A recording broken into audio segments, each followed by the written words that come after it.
Vamos a leer la palabra del Señor en el Evangelio de Mateo, capítulo 2. Evangelio de Mateo, capítulo 2, comenzando en el versículo primero. Evangelio de Mateo, capítulo 2, comenzando en el primer versículo. Mateo, capítulo 2, versículo primero. Dice así la palabra del Señor. Cuando Jesús nació en Belén de Judea, en días del rey Herodes, vinieron del oriente a Jerusalén unos magos, diciendo: ¿Dónde está el rey de los judíos que ha nacido? Porque su estrella hemos visto en el oriente y venimos a adorarle. Oyendo esto, el rey Herodes se turbó y toda Jerusalén con él. Y convocados todos los principales sacerdotes y los escribas del pueblo, les preguntó dónde había de nacer el Cristo. Ellos le dijeron: en Belén de Judea, porque así está escrito por el profeta: y tú, Belén, de la tierra de Judá, no eres la más pequeña entre los príncipes de Judá, porque de ti saldrá un guiador que apacentará a mi pueblo Israel. Entonces Herodes, llamando en secreto a los magos, indagó de ellos diligentemente el tiempo de la aparición de la estrella. Y enviándolos a Belén, dijo: id allá y averiguad con diligencia acerca del niño. Y cuando le halléis, hacedmelo saber, para que yo también vaya y le adore. Ellos, habiendo oído al rey, se fueron. Y he aquí, la estrella que habían visto en el oriente iba delante de ellos, hasta que llegando se detuvo sobre donde estaba el niño. Y al ver la estrella, se regocijaron con muy grande gozo. Y al entrar en la casa, vieron al niño con su madre María, y postrándose lo adoraron, y abriendo sus tesoros le ofrecieron presentes: oro, incienso y mirra. Pero siendo avisados por revelación en sueños que no volviesen Herodes, regresaron a su tierra por otro camino. Amén. La palabra de Dios. Amén. Pueden sentarse, mis hermanos. ¿Quiénes eran estos hombres que dejaron todo para adorar al rey de los judíos que había nacido? ¿Qué sucede cuando gente que busca con sinceridad al Señor se encuentra con Él? ¿Qué nos dice la adoración de los magos sobre quién realmente es Jesús? ¿Fueron casuales los regalos que le trajeron los magos, o eran una confesión sobre Jesús y su ministerio? Esto y más nos proponemos tratar en la predicación de hoy. Los magos que visitaron al niño Jesús eran hombres sabios que vinieron del oriente de la tierra de Israel. Probablemente eran originarios de Persia, donde formaban parte de la casta sacerdotal que aconsejaba a los reyes. Estos hombres estudiaban los astros y las constelaciones que los astros forman, y posiblemente por su contacto con los judíos conocían algo de las escrituras y de las profecías mesiánicas, de las profecías relativas al nacimiento de Jesucristo que las escrituras contienen. No olvidemos que durante muchos años el profeta Daniel, ¿se acuerda usted del profeta Daniel? Durante muchos años el profeta Daniel fue el jefe de los sabios de Babilonia. Daniel 2:48. Y ellos debieron aprender por boca de Daniel y de los otros deportados judíos que estaban en Babilonia, y que luego se quedaron también en esa tierra ya bajo el gobierno del imperio medo-persa. Debieron aprender toda esa casta de sabios y sacerdotes acerca del Dios verdadero y de las esperanzas mesiánicas del pueblo de Israel.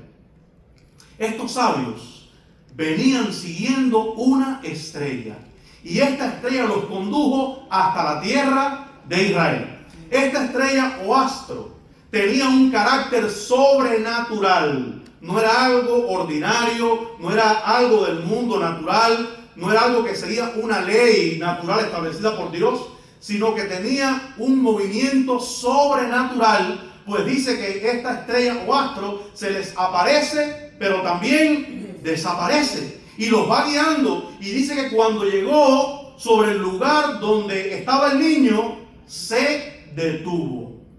En un sentido, esta estrella o astro fue semejante a la columna de nube y de fuego que guió al pueblo de Israel durante su peregrinación por el desierto. Aquella columna de nube y de fuego también avanzaba, pero también se detenía, y lo hacía marcando el paso que el pueblo de Israel debía seguir. Los magos, ¿a qué ciudad de Israel llegaron? En primer lugar, llegaron a Jerusalén, y tal vez pensaron que aquel era el término lógico de su viaje. Pues, ¿a quiénes buscaban ellos? Al rey de los judíos que había nacido, y lo lógico era que estuviera en la capital de la nación y estuviera en el palacio real de Jerusalén.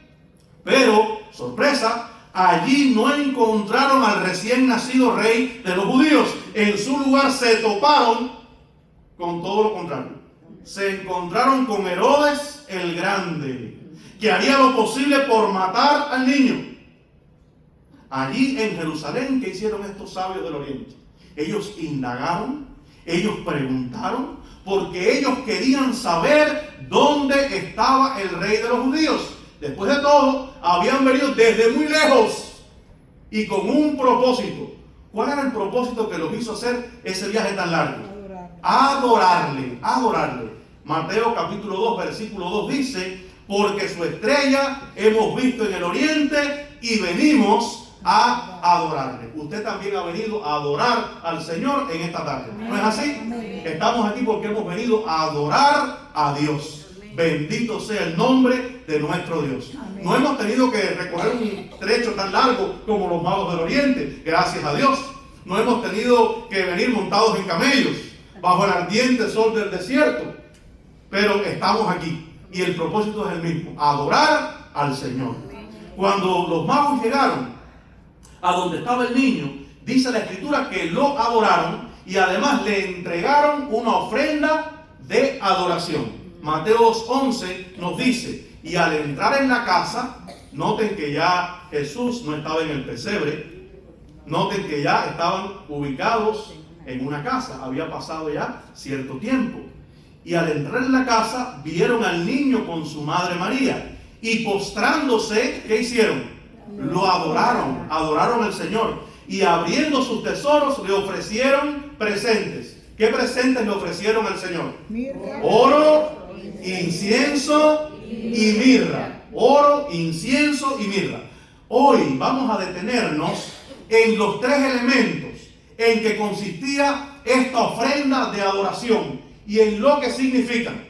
Lo primero que los magos le regalaron al Señor, y al menos aparece así en este orden en la escritura, es el oro, el oro. Los magos le ofrecieron oro, que simboliza que Jesús es rey. Simboliza que Jesús es rey. El valor del oro es tan apreciado que los seres humanos lo relacionamos con la realeza y el poder. Por eso, desde la antigüedad, el oro ha sido considerado el metal de los reyes y se utilizaba en la fabricación de las monedas más valiosas, ¿verdad? Las monedas de oro, de tremendo valor. Y los reyes, bueno, muchas de las cosas en los palacios reales estaban recubiertas de este metal precioso.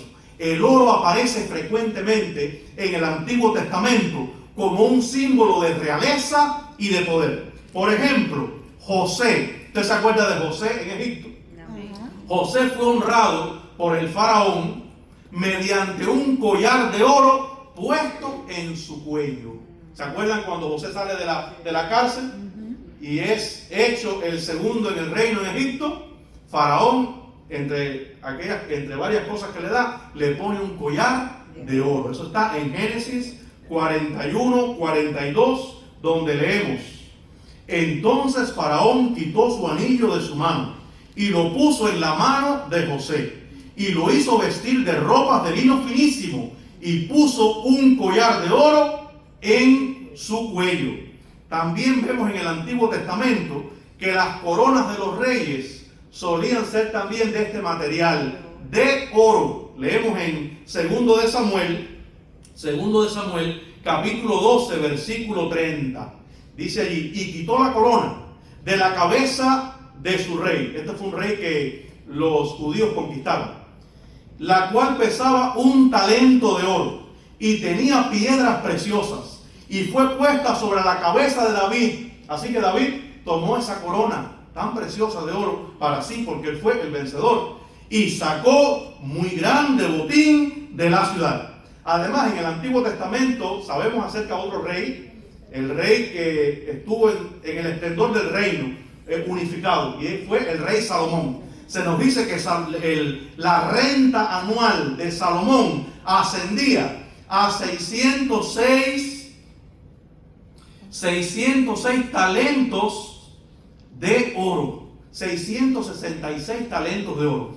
En Primero de Reyes 10:14, vamos a leer Primero de Reyes 10:14, se nos dice: el peso del oro que Salomón tenía de renta cada año era 666 talentos de oro. Y además se nos dice en la Biblia que él disponía de numerosos objetos como escudos de oro. Primero de Reyes 10 y el versículo 14 se nos dice allí, versículo Primero de Reyes 10, 16 y 17. Hizo también el rey Salomón 200 escudos grandes de oro batido. 600 ciclos de oro gastó en cada escudo. Asimismo hizo 300 escudos de oro batido, en cada uno de los cuales gastó 3 libras de oro. Y el rey los puso en la casa del bosque del Líbano. E incluso leemos que su trono de marfil, el trono del rey Salomón, que era de marfil, estaba cubierto también de oro. Eso está en el versículo 18 de este mismo capítulo, Primero de Reyes 10. Leemos allí: hizo también el rey un gran trono de marfil, el cual cubrió de oro purísimo. Esto nos indica, mis queridos hermanos, que en el mundo del Antiguo Testamento el oro estaba muy relacionado con la realeza, y que dicho presente de los magos tenía como propósito reconocer el carácter real del niño Jesús, reconocerlo como rey, como el rey de los judíos, como el rey de toda la tierra. La ofrenda de oro a los pies de Jesús, como señal de su adoración, fue un reconocimiento humilde del derecho de Cristo a gobernar como rey sobre sus vidas. Fue un reconocimiento de la soberanía de Cristo. El oro nos recuerda que Jesucristo es el Rey de reyes y Señor de señores. Cristo es el Rey majestuoso de todo el universo. Amén. Los magos reconocieron la realeza y el señorío de Cristo. ¿Lo has reconocido tú? Amén. ¿Has reconocido tú a Cristo como el Rey y el Señor de tu vida? Amén. La Biblia nos dice en Filipenses capítulo 2, versículos 10 y 11: para que en el nombre de Jesús se doble toda rodilla de los que están en los cielos y en la tierra y debajo de la tierra, y toda lengua confiese. ¿Qué confesará toda lengua? Que Jesucristo es el Señor. Habrá una confesión del señorío universal de Jesucristo, para gloria de Dios Padre. Amén. Cristo es Rey de reyes, y estos sabios del Oriente lo reconocieron como tal y lo adoraron. Amén. ¿Has confesado ya a Cristo como el Rey, como el Señor de tu vida? Amén. Así que los magos le ofrecieron en primer lugar ¿qué cosa al Señor? ¿Qué ofrenda? Oro. Oro, que simbolizaba que Jesús es rey. En segundo lugar, los magos le ofrecieron incienso, que simboliza que Jesús es Dios. Así que le ofrecieron incienso. ¿Y qué es el incienso? El incienso es una gomorresina en forma de lágrimas, de color amarillo, blanquecino o rojizo, sabor acre y olor aromático al arder. Esta resina se extraía de árboles originarios de Arabia, de la India y de África. Esta sustancia, el incienso, al ser quemada, producía un humo muy apreciado en la antigüedad, ya que poseía aromas. ¿A cuánto les gustan los buenos olores? ¿A cuánto les gustan los buenos olores? Este humo del incienso, cuando ardía, dice que poseía aromas que recordaban el pino y el limón. Así que los que tengan una mata de limón o pasen por donde hay pinos, pues ahí lo huelen y se acuerdan de ese incienso de la antigüedad. Este humo perfumado del incienso aparece siempre en las Escrituras relacionado, y esto es muy importante, el humo del incienso aparece siempre en las Escrituras relacionado con la adoración y el culto a Dios. El incienso era usado como ofrenda para Dios, que era quemada por el sacerdote en el altar de oro que estaba en el lugar santo del tabernáculo. Dios le había ordenado a Moisés la fabricación de un altar para quemarle incienso. Leemos en el libro de Éxodo, capítulo 30, los versículos del 1 al 3. Y luego leeremos los versículos 7 y 8. Dice así la palabra del Señor. Harás asimismo un altar para quemar el incienso. De madera de acacia lo harás. Su longitud será de 1 codo y su anchura de 1 codo. Será cuadrado y su altura de 2 codos. Y sus cuernos serán parte del mismo. Y lo cubrirás de oro puro, su cubierta, sus paredes en derredor y sus cuernos. Y le harás en derredor una cornisa de oro. Versículo 7. Y Aarón quemará incienso aromático sobre él. Cada mañana, cuando aliste las lámparas, lo quemará. Y cuando Aarón encienda las lámparas al anochecer, quemará el incienso, rito perpetuo delante de Jehová por vuestras generaciones.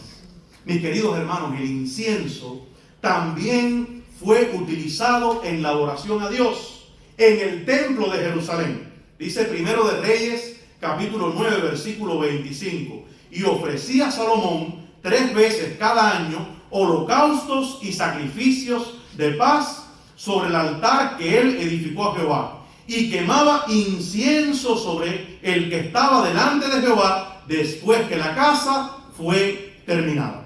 Ahora, ¿qué simbolizaba el incienso?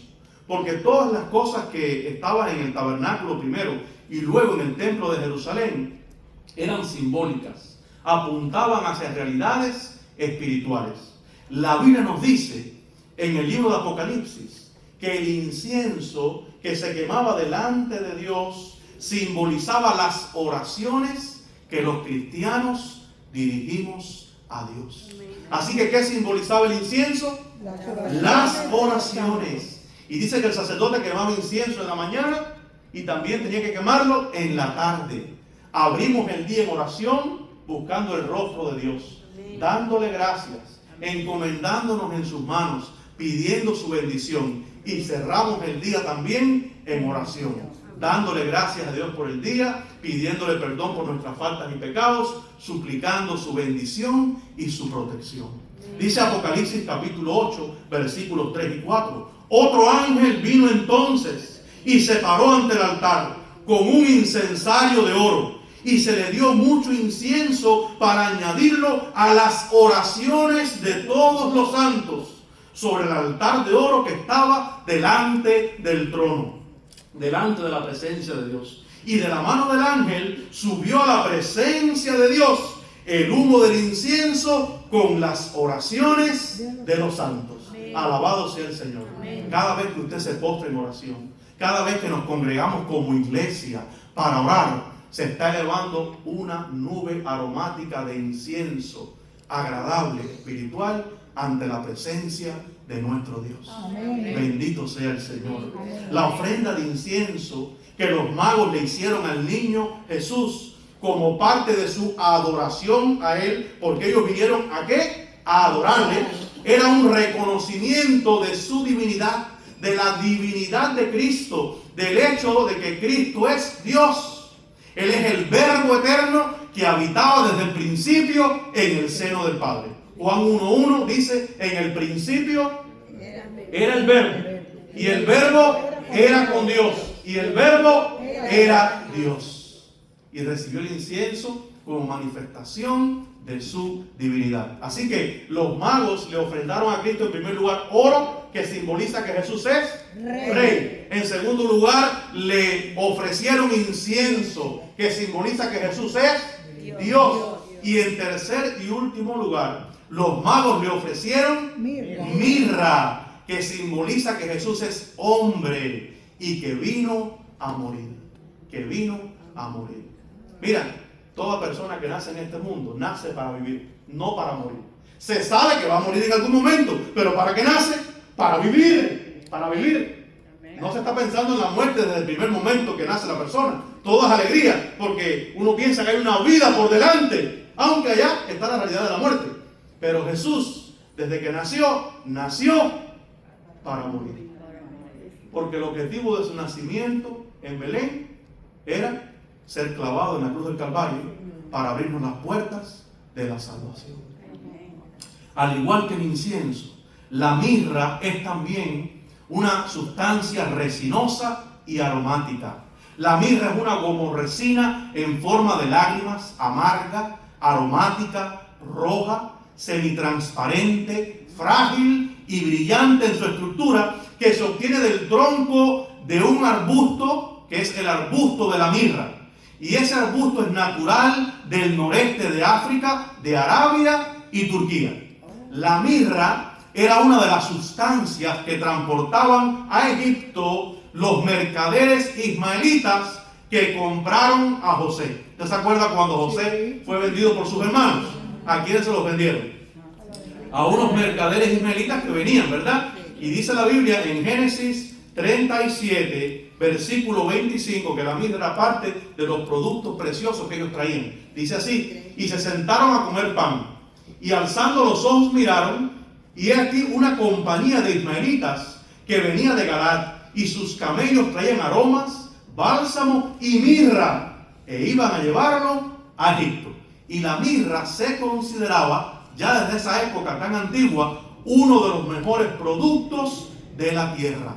Génesis 43, versículo 11, leemos lo siguiente: entonces Israel, que es Jacob, porque el nombre original era Jacob y le fue cambiado su nombre por Israel. Entonces Israel, su padre, les respondió: pues que así es, hacedlo. Tomad de lo mejor de la tierra, subrayo, de lo mejor de la tierra, en vuestros sacos, y llevad a aquel varón un presente, un poco de bálsamo, un poco de miel, aromas y mirra, nueces y almendras.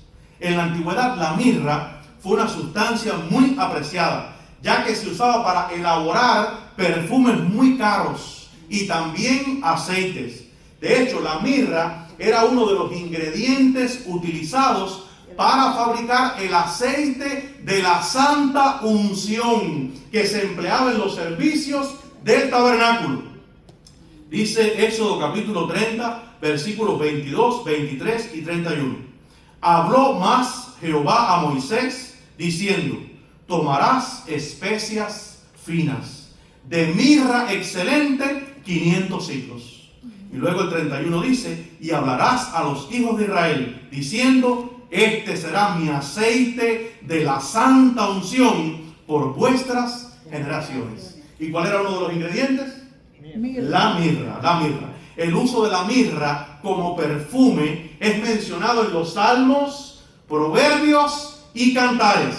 Dice el Salmo 45, versículo 8: mirra, aloe y casia exhalan todos tus vestidos.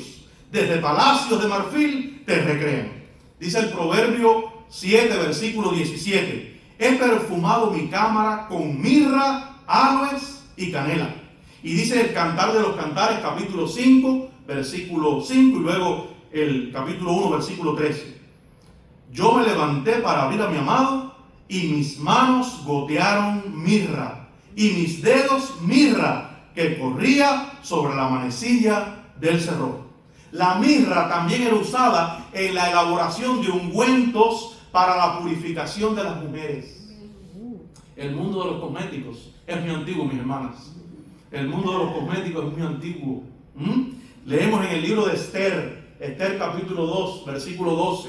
Y cuando llegaba el tiempo de cada una de las doncellas para venir al rey Asuero, después de haber estado 12 meses conforme a la ley acerca de las mujeres, pues así se cumplía el tiempo de sus atavíos, esto es, 6 meses con óleo de mirra y 6 meses con perfumes aromáticos y afeites de mujeres. La mirra se usaba para perfumar lechos y vestimentas. Leemos en Cantares capítulo 3, versículos 6 y 7. ¿Quién es esta que sube del desierto como columna de humo, sahumada de mirra y de incienso y de todo polvo aromático? He aquí es la litera de Salomón. Así que había un vaho de perfume cuando transportaban a Salomón. Lo que lo precedía, por lo que la gente se enteraba que Salomón estaba llegando, era por la nube de perfume en que estaba envuelta la comitiva. Y uno de esos ingredientes aromáticos era la mirra. Y también sabemos que la mirra se mezclaba con vino para obtener una medicina anestésica.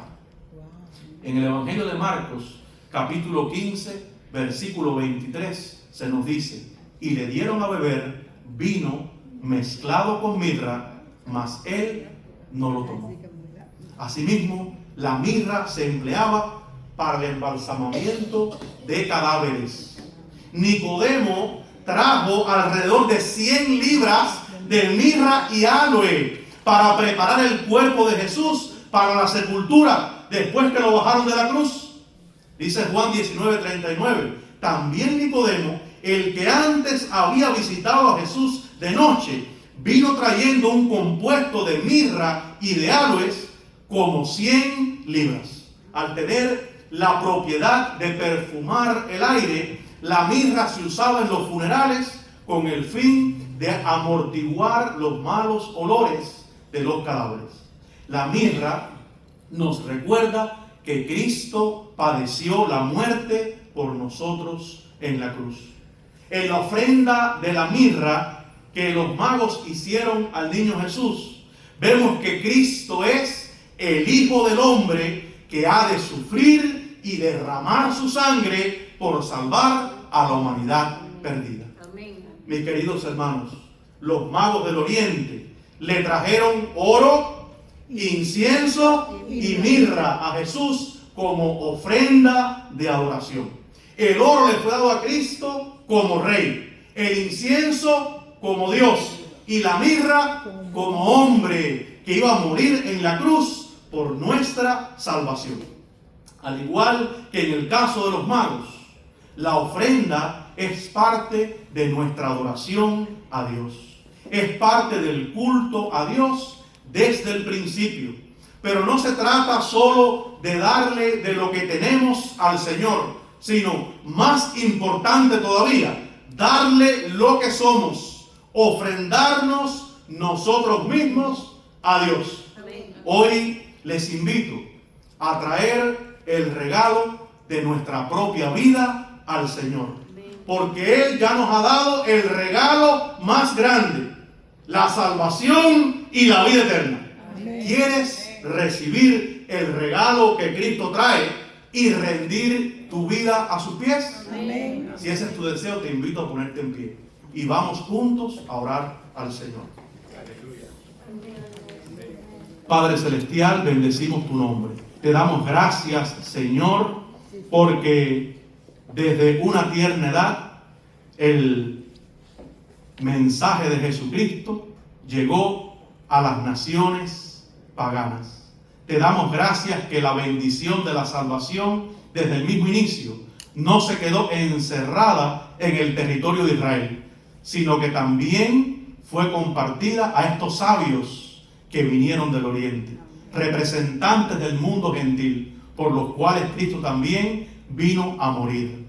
Señor, te damos gracias porque tú nos has dado el regalo más grande de todos, y es el don de tu propia vida, que la ofrendaste en la cruz para nuestra salvación. Gracias por el privilegio que nos concedes de poder, de lo mucho que tú nos das, darte una pequeña parte. Es un privilegio, Señor. Pero más importante todavía, te damos gracias porque la ofrenda que tú más valoras de nosotros es nuestro corazón, es nuestra vida. Y aquí estamos, Padre, en este primer domingo del año 2026, para traer también, como lo hicieron los magos antaño, la ofrenda de nuestro corazón, la ofrenda de nuestras propias vidas. Hemos venido a adorarte, hemos venido a exaltarte, hemos venido a bendecirte. Te reconocemos como el Rey de nuestras vidas. Tú eres el Dios que nos ha amado y que ha bajado a este mundo. Y eres también el Hijo de Hombre que derramó su sangre por nosotros. Ayúdanos cada día de este año y siempre a serte fieles. Gloria sea tu nombre. Oramos en el nombre bendito de Jesús. Amén.